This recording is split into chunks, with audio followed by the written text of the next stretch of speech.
Oke, Assalamualaikum warahmatullahi wabarakatuh. Selamat pagi teman-teman semua. Sehat semua? Alhamdulillah sehat, Pak. Selamat pagi, Pak. Alhamdulillah. Alhamdulillah Mantap. sehat. Jos. Alhamdulillah sehat. Alhamdulillah senang aku nek udah sehat ki. Oke, teman-teman, kita di pagi hari ini akan belajar tentang matematika ekonomi. Ini matematika ekonomi materi yang pertama ini ada himpunan. Jadi kita nanti hari ini ada dua materi. Yang pertama ini akan kita membahas tentang himpunan. Kalian hari ini kuliah apa aja?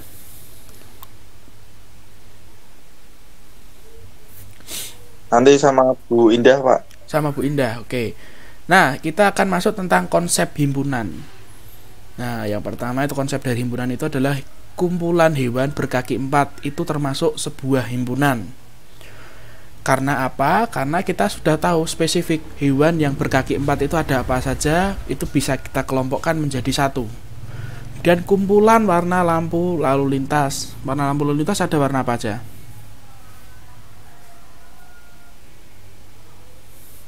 Merah, hijau, oranye. Oke, betul, ada 3 warna. Sudah pasti kan? Sudah pasti. Kalau warna dari lampu lalu lintas itu merah, kuning, hijau, atau merah, oranye, hijau. Oke, yang bukan termasuk dari himpunan ini contoh adalah kelompok wanita cantik. Nah, ini senengane Lucky ini. Mari ngakak. Nah, ini teman-teman bisa lihat nih. Nah, dari sini kita masing-masing cowok ya, contoh cowok ya. Cowok kita memandang beberapa, ada cewek di sini, ada yang memandang oh ini cantik, oh ini enggak. Nah, yang bukan merupakan himpunan adalah pandangan sudut pandang dari kita itu berbeda dari orang lain. Jadi saya menganggap gambar, ada salah satu gambar di sini cantik, tapi Mas Lucky nggak menganggap itu cantik. Kemudian Mas Valen menganggap ada yang wanita cantik di sini, Mas Krisnowo nggak ada yang menganggap nggak ada yang cantik di sini. Nah, itu adalah pandangan-pandangan dari diri kita. Mas Lucky, iki sing cantik yang mana, Mas? Cantik semua, Pak. Cantik semua. Gelem kabeh berarti ya.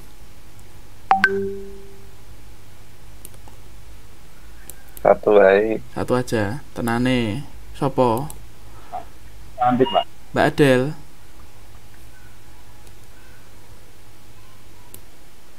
Nah, ini kumpulan monyet. Nah, kalau kumpulan monyet kan sudah pasti monyetnya sih gerak tengah kabeh iki.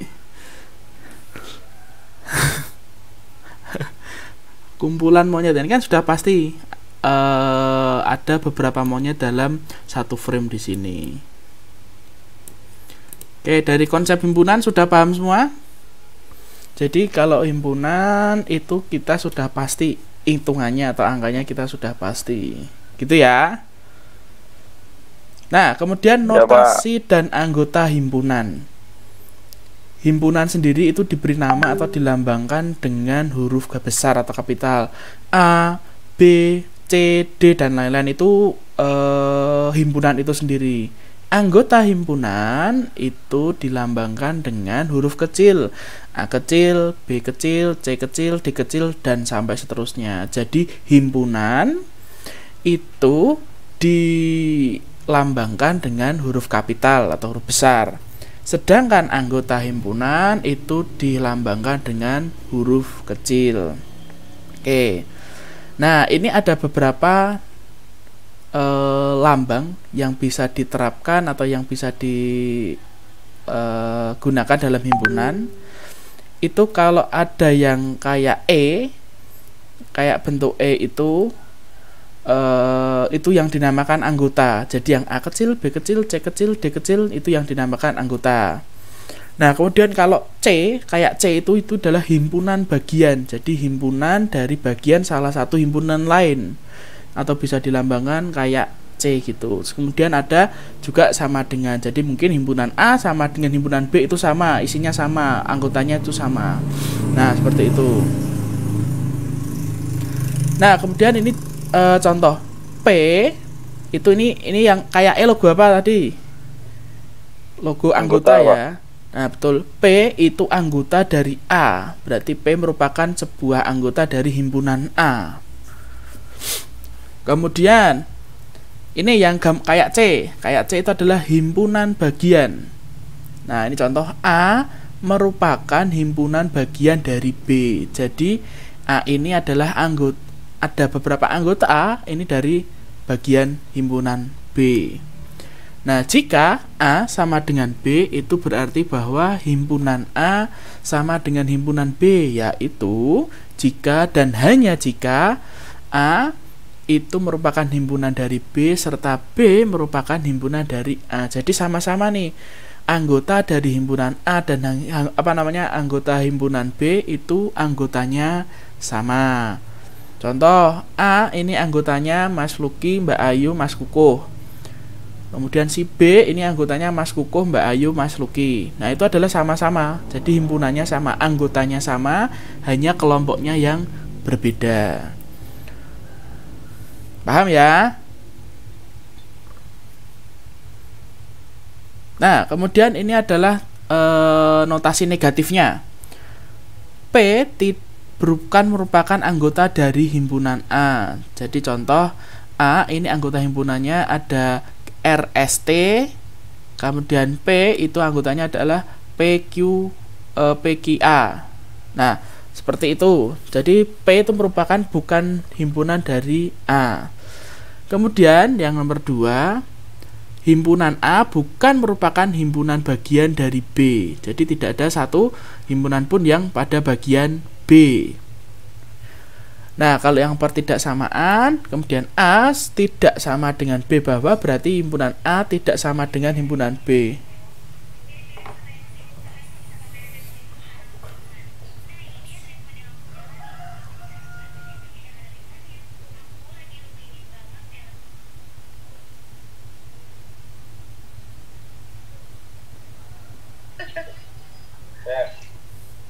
Bentar ya.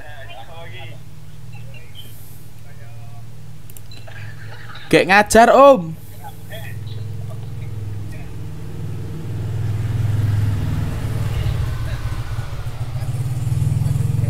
Kayak mulang.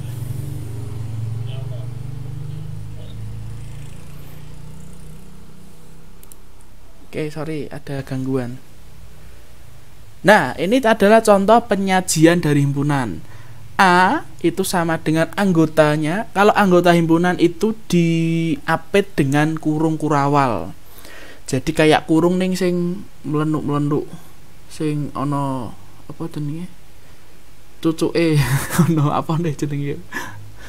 Jadi A itu adalah anggota himpunannya 1 2 3 4 5. Kemudian B anggota himpunannya adalah min 2, min 4, min 6 dan min 8. Lanjut ya. Bingung ra? Aman ya? Bingung. Aman, Pak. Aman, oke. Nah, ini adalah contoh operasi himpunan. Yang pertama itu adalah gabungan atau union. Simbolnya itu U. Gabungan atau union dari himpunan A dan himpunan B dituliskan dengan notasi AUB adalah himpunan yang beranggotakan objek-objek milik A atau objek-objek milik B. Jadi ini gabungan. Jadi seluruh anggota himpunan itu berada di dalam A dan B. Kemudian himpunan A ini anggotanya juga ada dari himpunan B, kemudian himpunan B anggotanya juga ada dari himpunan A. Paham ya? Paham gak? Jadi nanti penggambarannya seperti ini. Ini ada potongan atau irisan. Jadi ini himpunan A, kita lambangkan dengan bulat ini. Himpunan B dengan bulat ini. Jika anggota himpunan A itu tidak ada di himpunan B, jadi ini mereka tidak beririsan. Jadi mereka berada dalam satu kotak tapi berada di sebelah kanan kiri. Jadi mereka tidak beririsan. Nah, kalau bentuknya seperti ini, itu berarti ada anggota himpunan A dan anggota himpunan B yang sama. Oke, paham?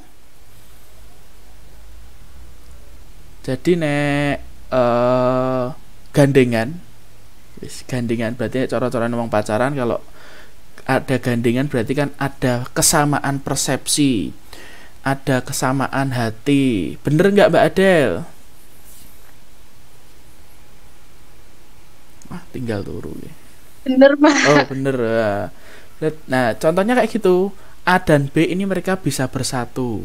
Nah yang menyatukan mereka itu adalah komitmen, cinta, dan lain-lain. Nah kalau dari A dan B ini, contohnya wong pacaran ya, tidak memiliki kesamaan persepsi, kemudian tidak memiliki maka mereka akan berpisah, ada renggangnya, hanya atau berteman saja. Betul nggak Mbak Ayu? Betul, Pak. Oke, cocok ya. Nah, ini tadi gabungan semua, kemudian ini adalah irisan atau intersection dengan simbolnya seperti N. Nah, ini dari himpunan A dan himpunan B dituliskan dengan notasi A intersection B atau A irisan B adalah himpunan yang beranggotakan baik objek milik A maupun milik B. Nah, tadi yang membuat kita membuat pacaran komitmen itu yang ada di sebelah sini, irisannya itu apa? Ada kasih sayang, terus ada apalagi Mbak Adel, orang pacaran Mbak Adel ya, apalagi ada kepercayaan. Nah ini berada pada irisan ini. Sampai sini paham? Paham ya? Paham loh. Sorry ini salah. Nah ini adalah saya memberikan contoh dengan diagram Venn. Nah, jadi ini yang dinamakan diagram Venn ya. Gambarkan sebuah diagram Venn untuk menunjukkan himpunan. Jadi U union ini adalah keseluruhan dari himpunan. Itu kalau union ini bentuknya kotak di luar sini. Kemudian A ini adalah himpunan A. Himpunan A berisi dari angka 2, 3, 5, dan 7. Sedangkan himpunan B itu berisi dari 1, 3, 4, 7, dan 8. Paham? Dari sini paham dulu ya. Kemudian kita masukkan di sini. Kita lihat dulu untuk himpunan A dan himpunan B ini ada yang sama nggak? Oh ternyata 3 ada yang sama. Kemudian 7 ada yang sama. Oh ternyata 3 ada yang sama. 7 ada yang sama. Berarti mereka bisa ada irisan atau bisa ada hubungan yang lebih dekat. Maka kita gambarkan 2 lingkaran yang bersentuhan seperti ini. Kita tulis dulu angka 7 dan angka 3 yang saling beririsan di sini, 7 dan 3. Kemudian himpunan A ini ada 2 dan 5. Nah, kita taruh dalam sini 2 dan 5 himpunan A. Himpunan B ada angka berapa lagi selain irisan tadi? Ada angka 1, 4, dan 8. Kita tulis 1, 4, dan 8. Kita cek dari union ini atau keseluruhan dari himpunan ini ada angka berapa sih yang belum tercover? 1 sudah, 2 sudah, 3 sudah, 4 sudah, 5 sudah, 6. Nah ini 6 belum, maka kita taruh di luar dari himpunan A dan himpunan B, tapi di dalam sebuah union. Sampai di sini paham?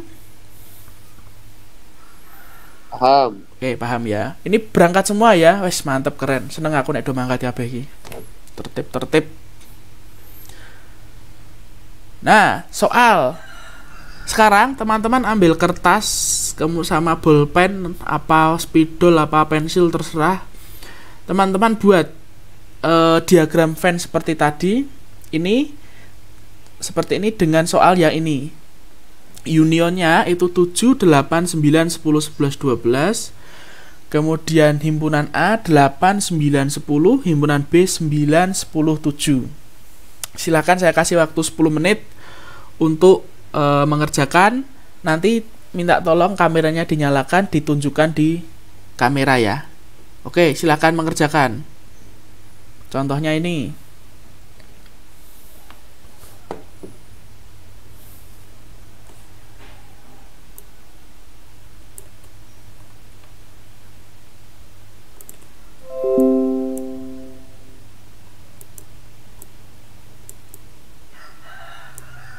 Soalnya ini, contohnya ini ya. Sudah jelas? Silakan.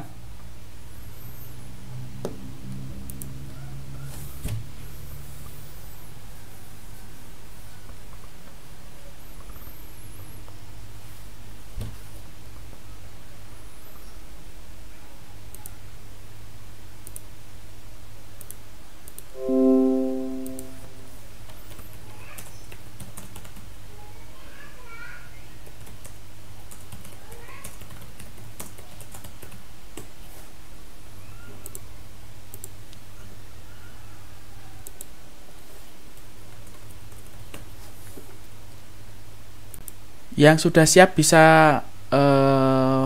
langsung bilang siap, nanti bisa saya lihat langsung. Sudah, Pak. Oke, mana? Tak lihat.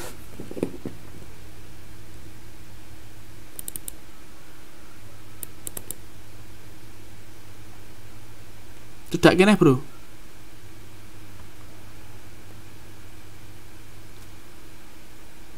Naik sidik. Naik. Tak ketok. Malah ketok sikile lho.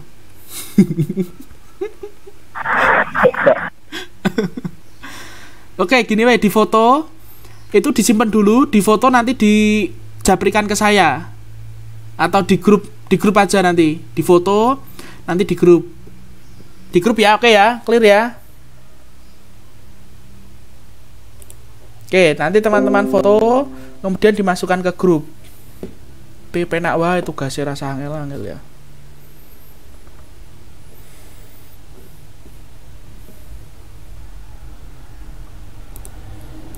Oke, sudah dicatat semua teman-teman? Silakan dicatat dulu, ini sambil kita lanjutkan materi selanjutnya. Oh, sambung lu.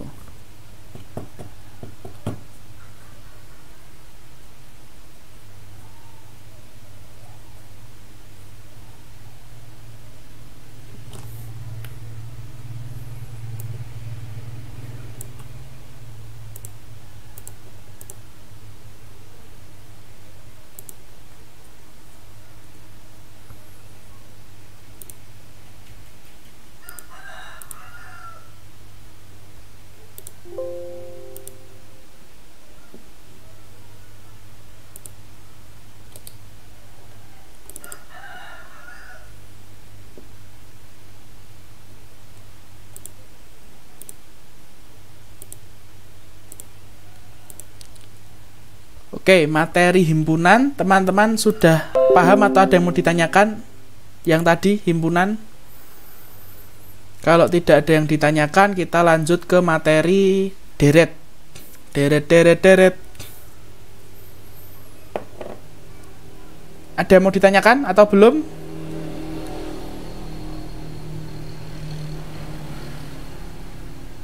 Belum, Pak. Belum, lanjut ya.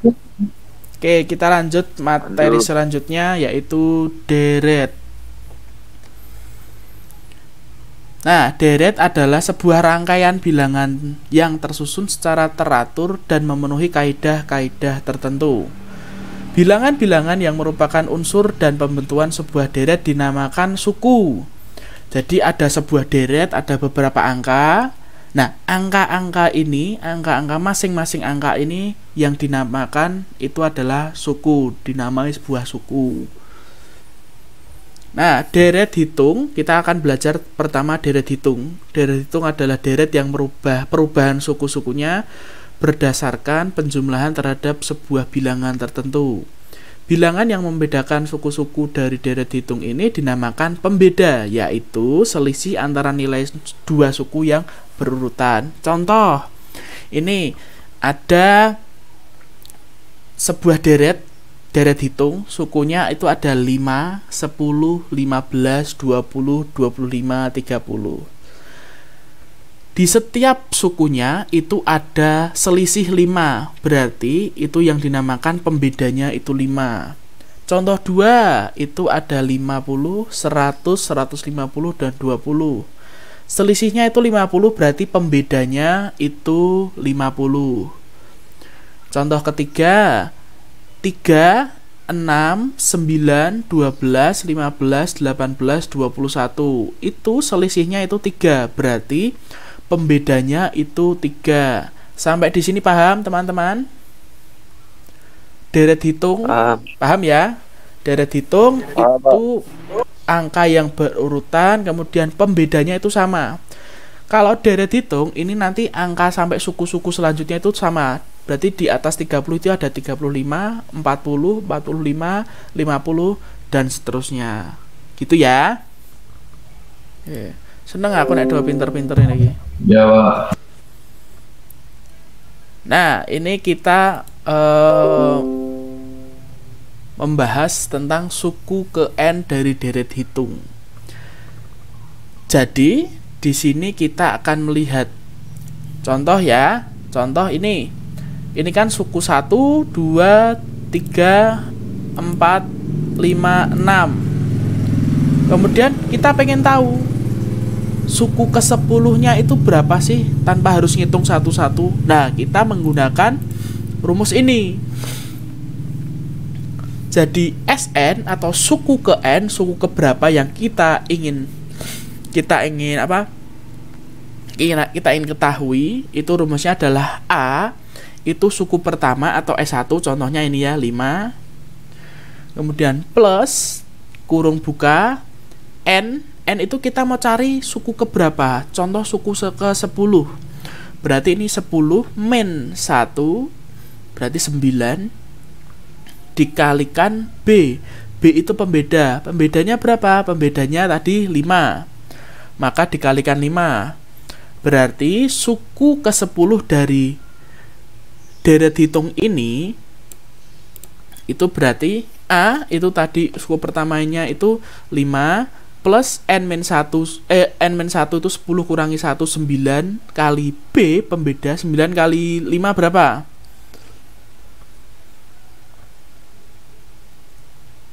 9 kali 5 45. Nah, 45 itu nanti ditambahkan oleh A atau suku pertama. Suku pertamanya itu 5. Berarti 45 plus 5 jadi 50. Jadi suku ke 10 dari deret hitung yang tadi itu adalah 50. Nah, perhitungannya seperti itu. Bentar, ono wong belanjan. Oke, di sini penghitungan kita mencari suku keberapa itu sudah paham ya teman-teman? Oke, paham ya. Lanjut. Nah, ini contohnya. Tadi saya sudah kasih contoh, ini saya kasih contoh lagi. Kita mau melihat nilai suku ke-10 atau S10 dari deret hitung 7, 12, 17, 22, 27, 32. Nah, penghitungannya adalah kita masukkan dulu S10 atau suku ke-10, kemudian A tadi suku pertamanya berapa? 7 berarti. Kita masukkan suku pertama 7 plus N itu adalah kita mau cari suku ke berapa? Kita mau cari suku ke-10, berarti 10 min 1 dikalikan B, pembedanya itu berapa? Pembedanya itu 5, berarti 7 plus 10 min 1 kali 5, 7 plus 45 berarti 52. Jadi suku ke-10 deret hitung di atas adalah 52. Kita tidak perlu, kan ini ada 1, 2, 3, 4, 5, 6 ya, ada 6 suku ya. Kita tidak perlu menghitung suku ke-7, 8, dan 9. Kita bisa langsung lompat ke suku yang ke-10. Paham? Paham. Asik. Nah, selain deret hitung, kita juga ada yang dinamakan deret ukur atau DU. Deret ukur ialah deret yang perubahan sukunya. Saya bro, tak minum saya bro. berdasarkan perkalian terhadap sebuah bilangan tertentu. Bilangan yang membedakan suku-suku sebuah deret ukur dinamakan pengganda.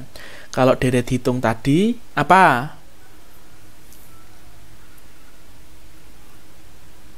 Mbak Ayu, tadi yang deret ukur itu tadi apa? Perselisihan.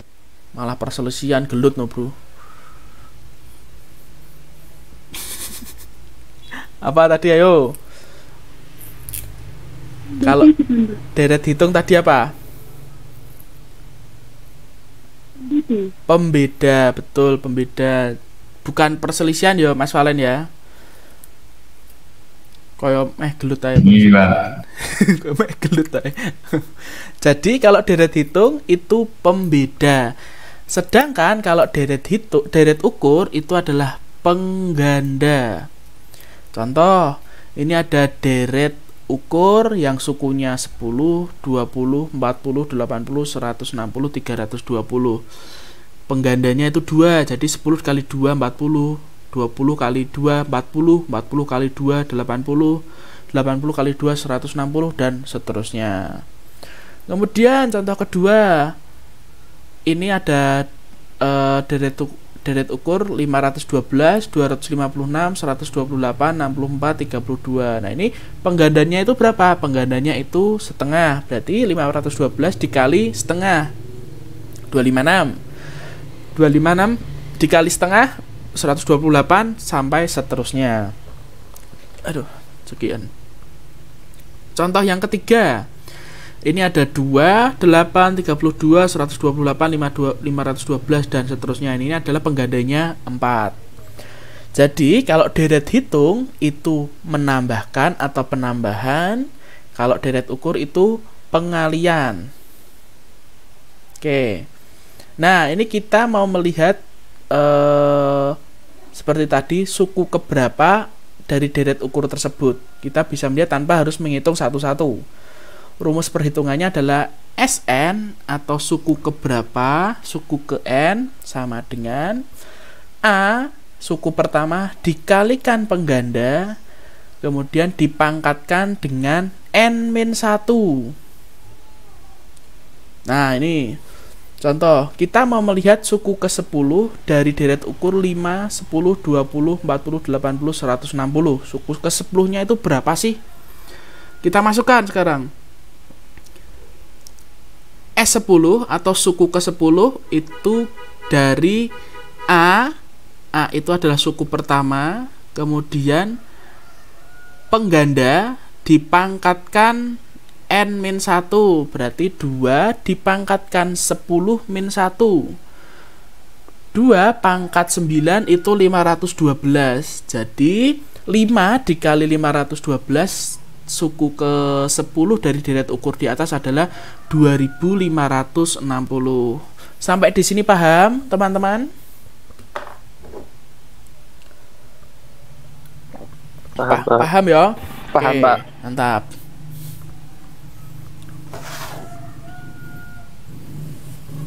Nah, kita di sini akan menghitung jumlah suku dari sebuah deret hitung. Jumlah N suku ya. Jadi kalau tadi kita mencari suku ke-10 itu berapa, suku ke-12 itu berapa, suku ke-7 itu berapa. Nah, bedanya kalau ini kita melihat suku 1 sampai suku ke-10 itu totalnya berapa. Suku 1 sampai suku 20 itu jumlah keseluruhannya berapa. Nah, ini kita akan menghitung seperti ini rumusnya. Nah, jumlah sebuah deret ukur sampai suku tertentu adalah jumlah nilai sukunya sejak suku pertama tadi ya, sejak suku pertama atau A, suku pertama itu A, sampai dengan suku ke N yang bersangkutan. Misal contoh suku ke N. Suku ke N itu N-nya itu 20. Jadi suku pertama sampai suku ke 20. Rumus jumlah deret ukur sampai dengan suku ke N yaitu, nah kita lihat dulu rumusnya. Ada dua rumus, yang sebelah kiri dan sebelah kanan.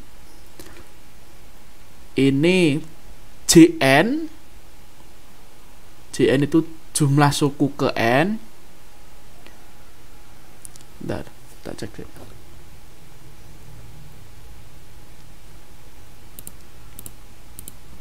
Jumlah suku ke n, kalau yang kiri ya, yang kiri itu jika P atau penggandanya kurang dari 1. Jika penggandanya kurang dari 1, itu rumusnya A deret suku pertama dikalikan 1 min P pangkat N dibagi 1 min P. P itu tadi, P itu pengganda. Nah, jika teman-teman penggandanya kurang dari 1, itu menggunakan rumus yang sebelah kiri. Jika penggandanya itu lebih dari 1, maka teman-teman menggunakan rumus yang sebelah kanan. Jumlah suku ke n itu sama dengan A.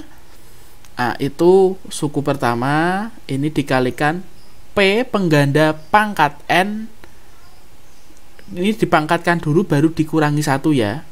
Bukan N-1, tapi P dipangkatkan dulu kemudian dikurangi 1 dibagi P-1.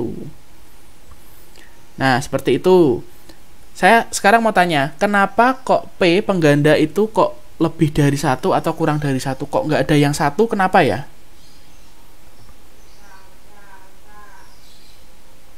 Ada yang bisa jawab?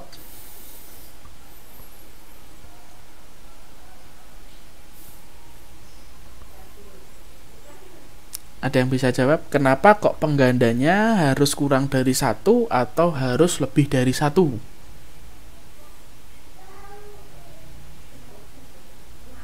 Mbak Hanifah bisa jawab? Kalau tidak salah karena tidak ada penggandanya, Pak. Ya, betul. Kalau kita kalikan dengan 1, itu hasilnya kan sama. Misal suku pertama 10, pembedanya 1. Lama kan 10, 10, 10, 10 terus. Jadi tidak ada bedanya. Betul. Mantap. Kita lanjut ya. Kita akan langsung praktek dalam rumus ini.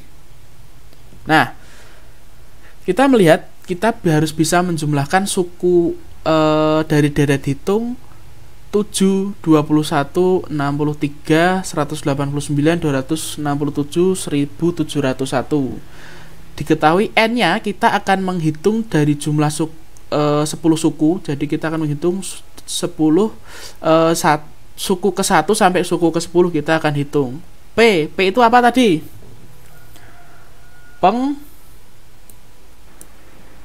Pengganda. Penggandanya berapa ini? Belum diketahui. Nah ya, kita lihat dari deret hitung di atas, teman-teman berapa deret hitungnya? Apa penggandanya? 3? 3. Oke, 3. Kemudian A. 3. A ini tadi apa? 7. Suku pertama. A itu suku pertama, itu 7. Oke, pintar berarti teman-teman memperhatikan. Nah, sekarang kita hitung. Jumlah suku ke-10 dari deret ukur di atas itu adalah sama dengan A 7, kemudian kurung buka dikalikan 3 pangkat 10 min 1. Kemudian dibagi 3 min 1. Nah, 3 pangkat 10 itu hasilnya 59.049. Kemudian dikurangi 1, itu hasilnya 59.048. Kemudian 59.048 ini dikalikan 7. Hasilnya 413.336. Kemudian dibagi dengan 2. Pengganda dikurangi 1, itu kan 2 hasilnya. Nah, sehingga jumlah 10 suku dari deret ukur di atas, deret ukur di atas adalah 206.668. Paham ya? Di sini sampai sini paham?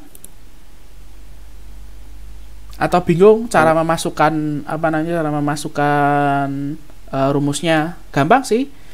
Yang penting teman-teman pegang dulu rumusnya ini. A, ingat-ingat A itu N dulu deh. N itu jumlah sukunya suku keberapa sampai ke suku keberapa. A itu suku pertama, P itu pengganda, N lagi jumlahnya. Paham ya? Paham. Asik, mantap. Nah, kita akan belajar tentang deret itu di dalam penerapan sebuah perekonomian. Nah, ada beberapa yang digunakan. Itu yang pertama, model perkembangan usaha. Jika perkembangan variabel-variabel tertentu di dalam kegiatan usaha atau produksi, biaya, pendapatan, penggunaan tenaga kerja, atau penanaman modal bertambah secara konstan dari suatu periode ke periode berikutnya. Misal bulan pertama 100 nih. Bulan pertama 100, bulan kedua ada penambahan 20, bulan ketiga ada penambahan 20, bulan keempat ada penambahan 20. Itu pertambahannya konstan. Kita bisa pakai ini. Kemudian ada model bunga majemuk. Model bunga majemuk ini merupakan penerapan deret ukur dalam kasus simpan pinjam dan kasus investasi. Jadi kita bisa melihat kalau saya pinjam uang di bank itu dengan nominal tertentu, ada bunganya tertentu, dan jangka waktu tertentu. Maka kita bisa mengkalkulasikan, oh nanti saya di akhir itu berapa sih total yang harus saya bayarkan. Nah, itu teman-teman bisa menghitung dengan model ini. Kemudian kasus investasi. Nah, ini bisa kalau kita investasi sekian di hari ini, kemudian per bulannya misal deposito ada bunganya berapa persen, kemudian kita bisa lihat ke depannya kira-kira kita dalam tahun tertentu itu kita bisa mendapatkan uang berapa. Nah, dengan model ini juga dapat dihitung misalnya besar tingkat pengembalian masa kredit berdasarkan tingkat bunganya, atau sebaliknya mengukur nilai sekarang dari suatu jumlah investasi yang akan diterima pada masa mendatang. Nah, ini juga ada model pertumbuhan penduduk. Ini kita bisa menggunakan deret ukur, tapi ini jarang banget digunakan karena kenapa? Karena pertumbuhan jumlah penduduk itu sangat fluktuatif ya, beda-beda ya. Bulan ini segini, bulan ini segini. Jadi untuk penghitungannya bisa dikatakan lebih sulit, lebih neritik gitu. Nah, kita akan membahas tentang ini model perkembangan usaha.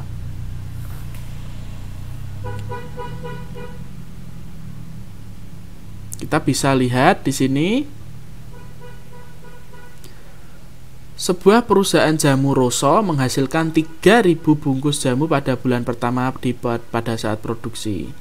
Dengan penambahan tenaga kerja dan peningkatan produktivitas, produsen mampu meningkatkan produksinya sebanyak 500 bungkus per bulan. Jadi dia tiap bulan ada tambah 500 terus. Nah, jika perkembangan produksi tetap, maka berapa jumlah bungkus jamu yang dihasilkan pada bulan kelima? Nah, ini kemudian kita hitung pada bulan kelima itu kita menghasilkan berapa sih? Nah, jadi S5 itu 3.000 plus 5 min 1 kali 500, hasilnya 5.000. Nah, ini rumusnya persis plek sama dengan kita menghitung ini. Yang mana tadi? Nah, kita menghitung ini, rumusnya sama persis seperti ini.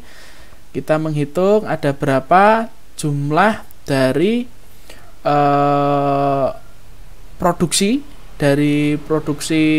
jamu tersebut pada sampai bulan kelima.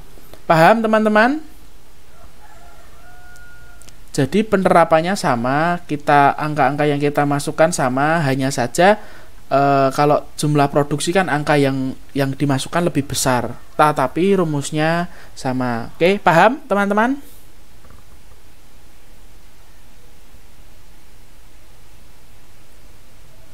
Paham ya?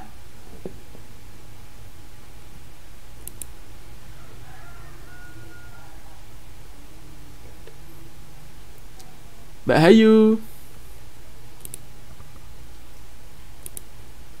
Mbak Hayu mana nih Mbak Hayu?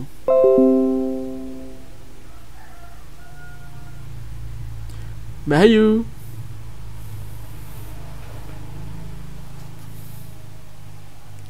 Oke, lanjut ya. Nah, kita akan menghitung model bunga majemuk. Nah, ini kita akan melihat jumlah di masa mendatang itu berapa dan nilai sekarang atau present value. Kita tentukan itu kalau kita mau melihat jumlah di masa mendatang itu kita pakainya F atau future.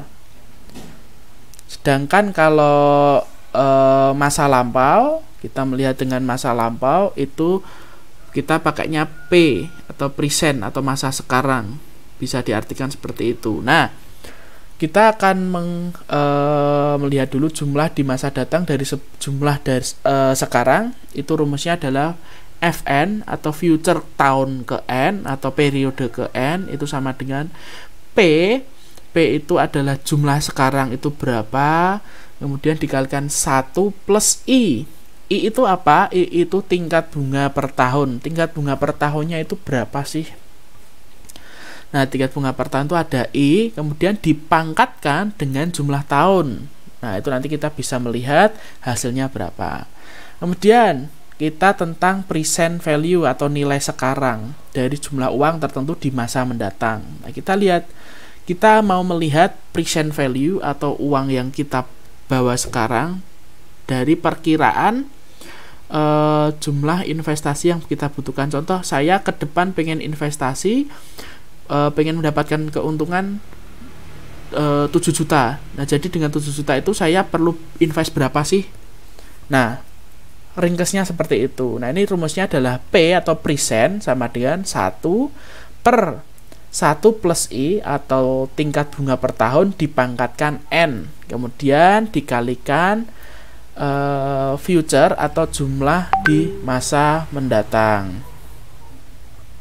Paham ya? Kita langsung contoh aja. Nah, ini seorang nasabah meminjam uang di bank sebanyak 10 juta rupiah untuk jangka waktu 4 tahun. Dengan tingkat bunga 2% per tahun, berapa jumlah seluruh uang yang harus dikembalikan pada saat pelunasan? Nah, yang pertama diketahui uang sekarang atau present itu adalah 10 juta. Kemudian N itu apa tadi ya?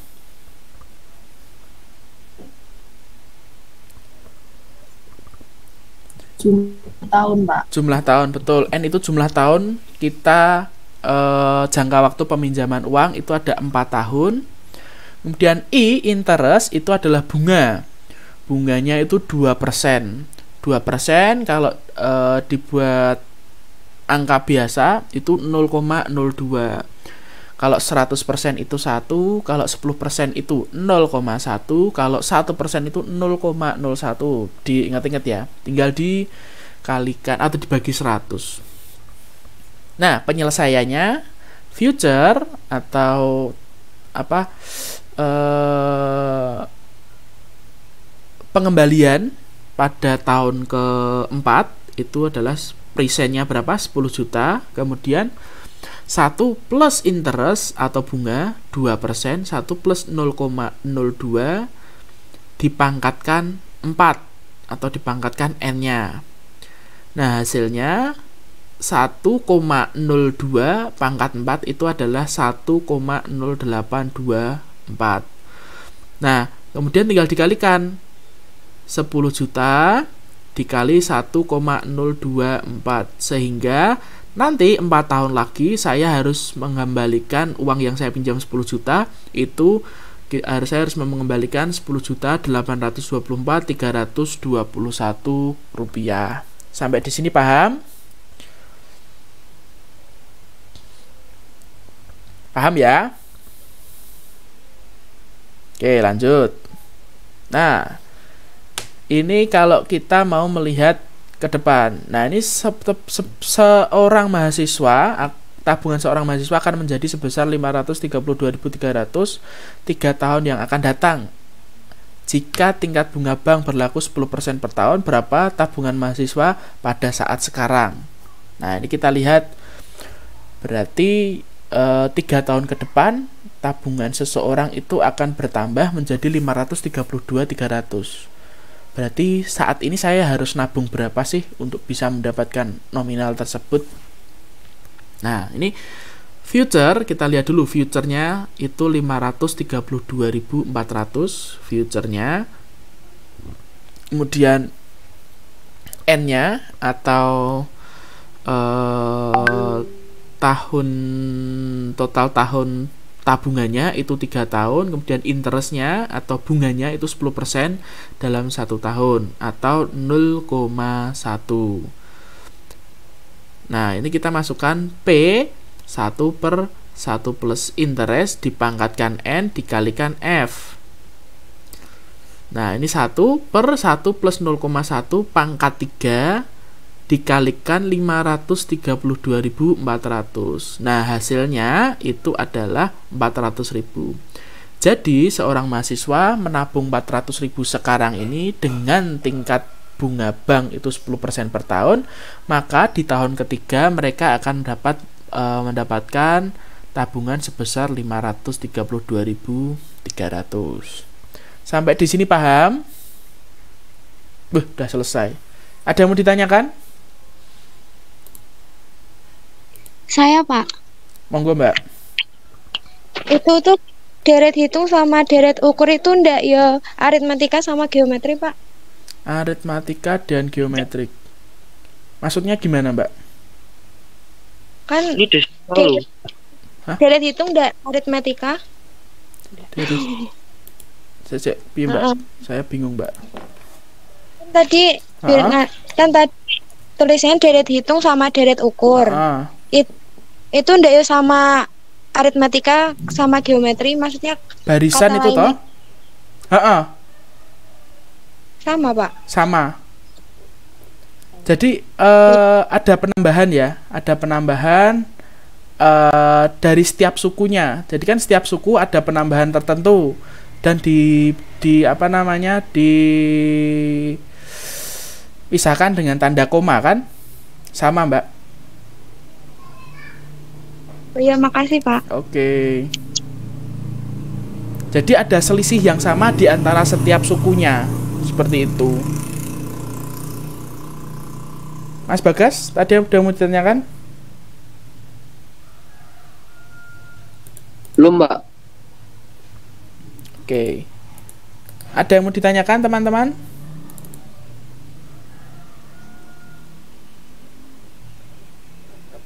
Belum ada, Pak. Belum ada. Saya kasih tugas ya. Pak Jaya, untuk yang diagram Venn bisa diulang nggak, Pak? Boleh. Bentar ya, saya share screen ya.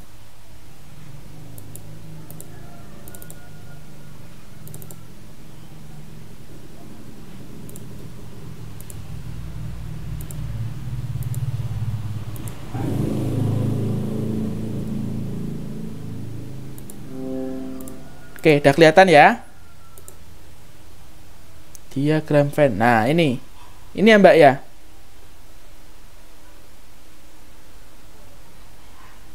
Ini ya, Mbak? Iya, Pak, betul. Oke, saya ulang penjelasannya ya. Oke.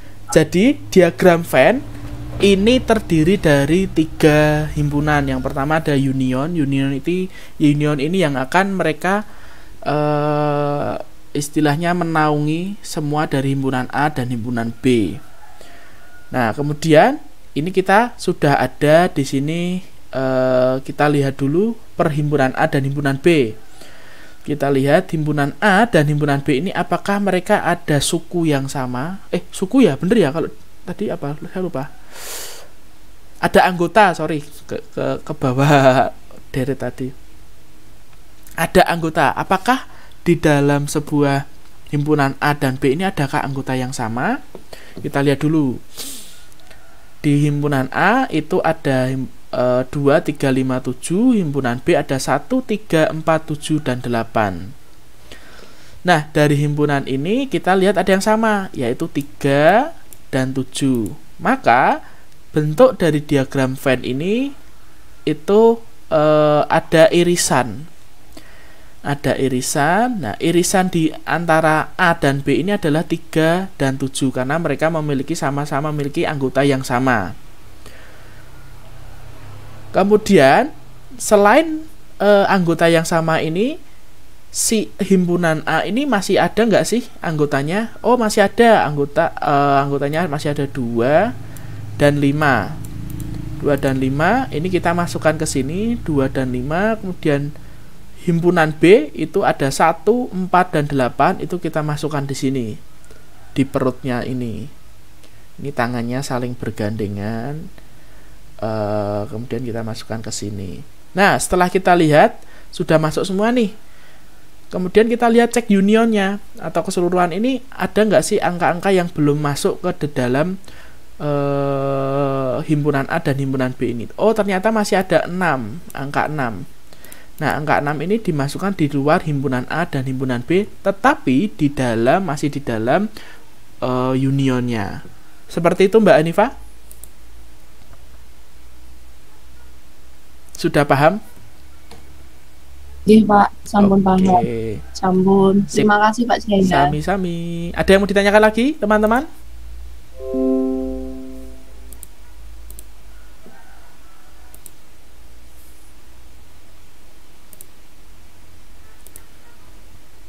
Ada yang mau ditanyakan lagi? Apa sudah cukup? Sudah, Pak. Sudah cukup? Oke. Cukup.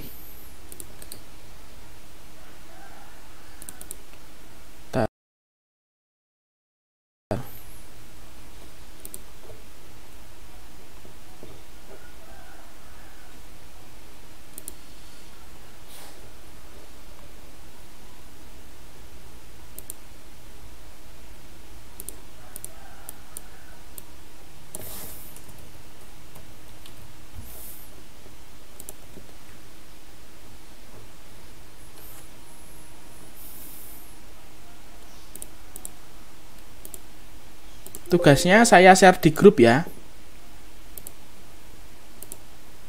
Iya Pak. Iya, Pak.